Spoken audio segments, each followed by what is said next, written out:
आप लोगों को पता होगा एक एग्जाम है जो एनटीए कराता है, उसको लेकर है हमारे साथ एनएसवाई के हमारे राष्ट्रीय प्रभारी कन्हैया कुमार जी हमारे साथ हैं। और आप देखेंगे जो नेशनल टेस्टिंग एजेंसी थी उसका हम नया नाम देते हैं, वो नेशनल करप्शन एजेंसी बन चुकी है।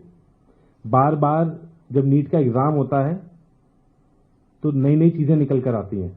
आपने देखा होगा अभी सीबीआई ने एक नई एफआईआर करी, महाराष्ट्र के अंदर कुछ गिरफ्तारियां हुई।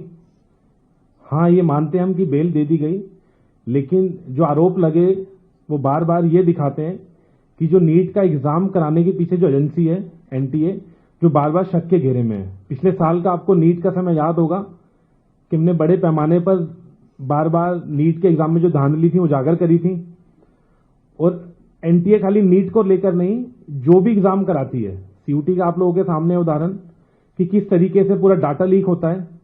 एग्जाम कंडक्ट होने के बाद बच्चों के पास फोन कॉल्स जाते हैं, मैसेज जाते हैं। कुछ मेरे मीडिया साथी हैं, इनके जो परिजन हैं जिन्होंने एग्जाम दिया हो नीट का या सीयूटी का, वो खुद समझ पाएंगे कि किस तरीके से उनके फोन कॉल्स मैसेज जाते हैं बाद में। तो आप समझ सकते हैं कि एक बड़ा डाटा लीक भी एनटीए कराता है। और जो ये एफआईआर हुई आप उसमें देखेंगे, उसमें ओएमआर शीट की बात हुई। जिन लोगों ने पैसे दिए गए उनसे बार बार जो रैकेट हैं, जो कोचिंग एकेडमी के लोग भी कई बार देखने को मिलता है इसमें शामिल पाए जाते हैं। पहले पटना के अंदर भी कुछ गिरफ्तारियां हुई कि वो ओएमआर शीट को बदलने की बात करते हैं। तो सोचिए, जब ओएमआर शीट की सारी डिटेल उन माफियाओं के पास है जो पेपर लीक करवा रहे हैं, और नीट जैसे एग्जाम को आप सोचेंगे, मैं बात बार बार बोलता हूं, नीट कोई नॉर्मल एग्जाम नहीं है। नीट के एग्जाम के बाद देश के डॉक्टर बनते हैं, देश की जो हमारी हेल्थ इंफ्रास्ट्रक्चर है उसकी बैकबोन है। पता लगेगा आने वाले समय पर जब बीजेपी के नेता अस्पताल में एडमिट होंगे, मैं ये नहीं चाहता वो एडमिट हो, मैं उनकी अच्छी लंबी आयु की, अच्छी स्वस्थ की तो बीजेपी नेताओं की कामना करता हूं, लेकिन जब अस्पताल में एडमिट होंगे कहीं वो डॉक्टर का बैच ना पूछने लग जाए कि 2024 वाले बैच के डॉक्टर हैं, 2025 वाले बैच के डॉक्टर हैं, तो वो इलाज कराने में खुद संकोच करेंगे। जब इस तरीके से नीट की धांधली होगी तो किस तरीके के बच्चे आएंगे। और जो बच्चे डिजर्विंग थे, जो बच्चे मेहनत कर एग्जाम देते हैं, उनको फिर बहुत दर्द महसूस होता है जब इस तरीके की खबरें अखबार में छपती हैं कि इस बार भी जो नीट का एग्जाम हुआ वो बहुत बड़े शक के घेरे में कुछ गिरफ्तारियां हुई। इन सब चीजों को देखते हुए सरकार का काम था कि बड़े लेवल पर एनटीए के जो अधिकारियों की जांच करी जाए। और बार बार ये एनटीए शक के घेरे में आता है, आपने देखा होगा, और न्यूज कटिंग्स के माध्यम से हमें भी बार बार देखने को मिलता है। तो बार बार जब एनटीए पर शक का घेरा आता है तो ऐसी क्या मजबूरी सरकार के सामने है कि बार बार वो एनटीए को प्रोटेक्ट करने पर लगती है, और कोई भी बड़ी जांच अभी तक एनटीए पर नहीं बिठाई गई है। और ये हर साल का एक कॉमन तरीका हो गया कि एफआईआर होती है, एफआईआर के बाद लीली पोती करी जाती है और उस मुद्दे को डिलीट करा जाता है।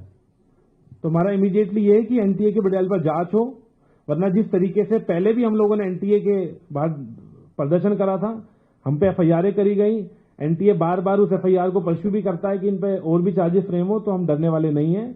लेकिन ये बात सिद्ध हो गई है कि नेशनल टेस्टिंग एजेंसी बड़े शक के घेरे में और नेशनल करप्शन एजेंसी बन चुकी है।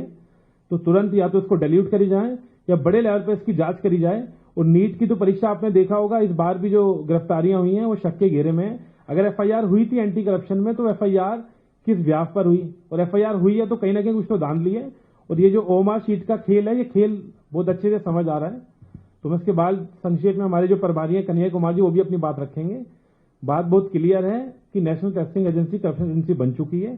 तुरंत बड़े लेवल पर इस पर कार्रवाई होनी चाहिए और जांच होनी चाहिए इनके जो आलाधिकारी हैं उनकी। अब मैं कन्हैया जी से निवेदन करता हूं वो अपनी बात रखें।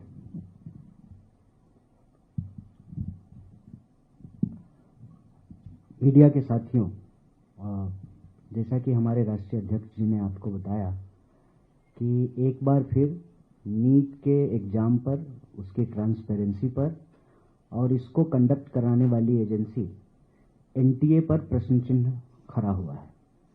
और ये प्रश्न हम नहीं उठा रहे हैं, ये प्रश्न सीबीआई के एफआईआर से उठा है। सीबीआई ने महाराष्ट्र में एक एफआईआर लॉन्च किया, उसमें 2 लोगों की गिरफ्तारी हुई, 3 लोग एब्सकॉन्डिंग हैं। जिन 2 लोगों की गिरफ्तारी हुई उनको बेल मिल चुका है, और ये गिरफ्तारियां एंटी करप्शन एक्ट के तहत किया गया है। अब इससे 3 महत्वपूर्ण सवाल उत्पन्न होते हैं। पहला कि सीबीआई कह रही है कि इसमें एनटीए के कोई अधिकारी के संलिप्त होने की कोई संभावना नहीं है। प्रश्न ये है कि अगर कोई सरकारी अधिकारी संलिप्त नहीं है तो एंटी करप्शन के तहत एफआईआर क्यों किया गया है? अगर ये इंडिविजुअल क्राइम है तो फिर एंटी करप्शन एक्ट को क्यों इन्वोक किया गया है, उसका इस्तेमाल क्यों किया गया है? दूसरा, जब 3 लोग एब्सकॉन्डिंग हैं तो 2 लोगों को बेल कैसे मिल गई? और तीसरा कि जिस तरीके का डिटेल्स स्टूडेंट के पेरेंट्स ने दिया है, जो मीडिया रिपोर्ट में आई है, क्या यह संभव है कि बिना किसी बड़े अधिकारी की संलिप्तता का इतना बड़ा गड़बड़ी जो है एग्जाम के अंदर हो? यह जो पूरा का पूरा परिस्थिति है उसमें देशवासियों को ये सोचने की जरूरत है। अभिभावक बड़ी मुश्किल से अपना पेट काट करके अपने बच्चों को इस उम्मीद में पढ़ाते हैं कि एक दिन वो बच्चे अपनी प्रतिभा के दम पर सही जगह सही स्थान प्राप्त करके उनका और अपने परिवार का और अपने जीवन का भला करेंगे। लेकिन नतीजा क्या है? नतीजा ये है कि एक तरफ प्रधानमंत्री परीक्षा पर चर्चा करते हैं और देश की शायद ही कोई ऐसी परीक्षा हो जिस पर कोई प्रश्न चिन्ह नहीं खड़ा होता हो। कोई साल ऐसा नहीं बीतता है, कोई राज्य ऐसा नहीं है जहां पर प्रश्न पत्र लीक नहीं हो रहे हैं। सवाल यह है कि इस सरकार की प्राथमिकता क्या है? इस सरकार की प्राथमिकता केवल और केवल वीडियो बनाने की है।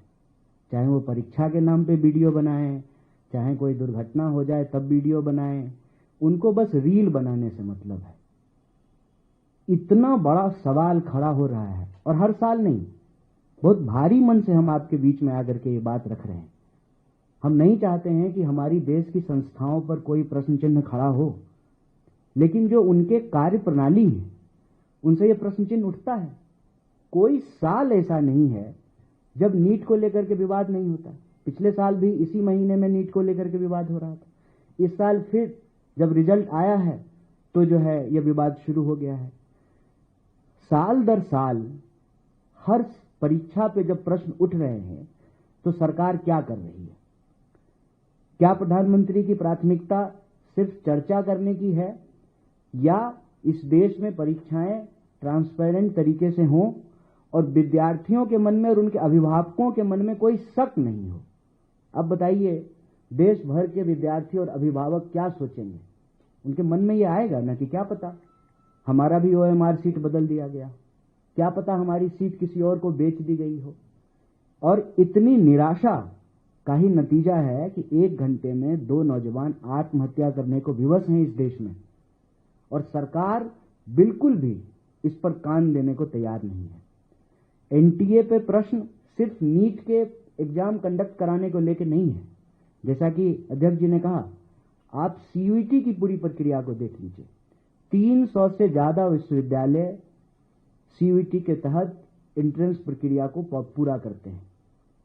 नतीजा यह है कि जिन यूनिवर्सिटीज के अपने ट्रांसपेरेंट इन हाउस प्रोसेस थे, उस प्रोसेस को डिस्टर्ब कर दिया गया है और यह करने के लिए उनको मजबूर किया गया है कि आपको यूजीसी से ग्रांट तभी मिलेगा जब आप सीयूईटी के तहत जो है अपने यहां एडमिशन करवाएंगे। और दिल्ली विश्वविद्यालय जैसे प्रतिष्ठित विश्वविद्यालय को इससे समस्या ये हो रही है कि अभी कल एग्जाम खत्म हुआ है और फिर जो है जुलाई में नया सेशन शुरू हो जाएगा। एक ऑनर्स पेपर के लिए विद्यार्थी को 7 एग्जाम देना पड़ रहा है। जो एग्जाम दिल्ली यूनिवर्सिटी का मई में कंडक्ट हो जाता था, कंप्लीट हो जाता था, इस जून की तपती गर्मी में जो है उनको एग्जाम देना पड़ रहा है। और आप एग्जामिनेशन हॉल की स्थिति जाकर के देख लीजिए, पंखा नहीं है, कूलर नहीं है, एग्जाम देते देते विद्यार्थी बेहोश हो रहे हैं, फेंट हो रहे हैं। तो प्रश्न ये उठता है कि आपसे ना यूनिवर्सिटी चल रही है, ना जो है आप ट्रांसपेरेंट तरीके से एग्जाम ले रहे हैं, ना आप लोगों को रोजगार दे पा रहे हैं, ना जो है क्लासरूम में शिक्षक बहाल किए जा रहे हैं। FYUP 4 year undergraduate programme जो है वो लागू हो गया, नए इंटेक हो गए, टीचर तो नहीं बढ़ाया गया, उल्टे जो तय सीटें थी डायरेक्ट प्रोफेसर की, असिस्टेंट प्रोफेसर की, उसको समाप्त कर दिया गया। तो जब देश की शिक्षा व्यवस्था की ये हालत हो, लगातार एजुकेशन बजट को कम किया जा रहा हो, एक भी परीक्षा जो है सही तरीके से कंडक्ट नहीं किया जा रहा हो, विश्वविद्यालयों की हालत खराब हो, तो जब क्लासरूम में टीचर नहीं है तो कैसे विश्वगुरु बनेंगे? रील बना करके, टिकटॉक पे वीडियो बना करके कैसे बनेंगे विश्वगुरु?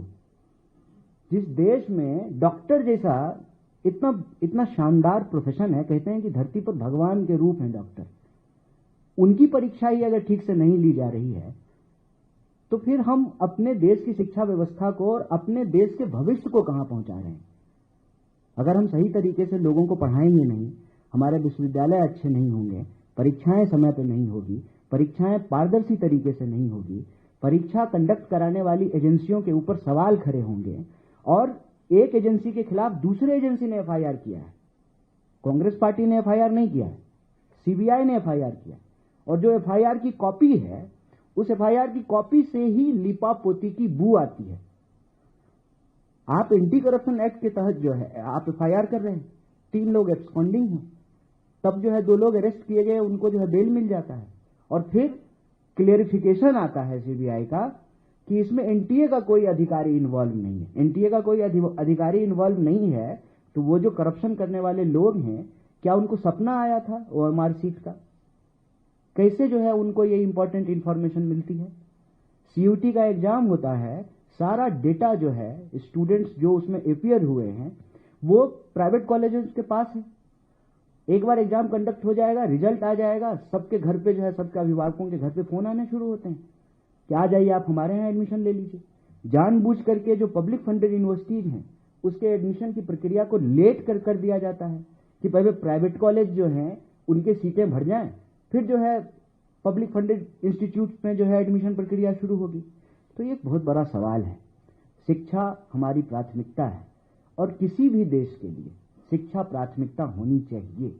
बिना शिक्षा का कोई देश आगे नहीं बढ़ सकता है। बिना क्लासरूम में टीचर के कोई देश विश्वगुरु नहीं बन सकता है। बिना अच्छे डॉक्टरों के हमारी हेल्थ व्यवस्था जो है वो ठीक नहीं हो सकती है। ये सारे गंभीर विषय हैं जिसको लेकर के हम आज ये प्रेस वार्ता कर रहे हैं, और मुझे पूरी उम्मीद है अपने देश की मीडिया से, आप लोकतंत्र के प्रहरी हैं, आप इस गंभीर विषय को जरूर उठाएंगे, और जो प्रश्न चिन्ह सीबीआई के एफआईआर से पैदा हुआ है वो आप हमारी बात को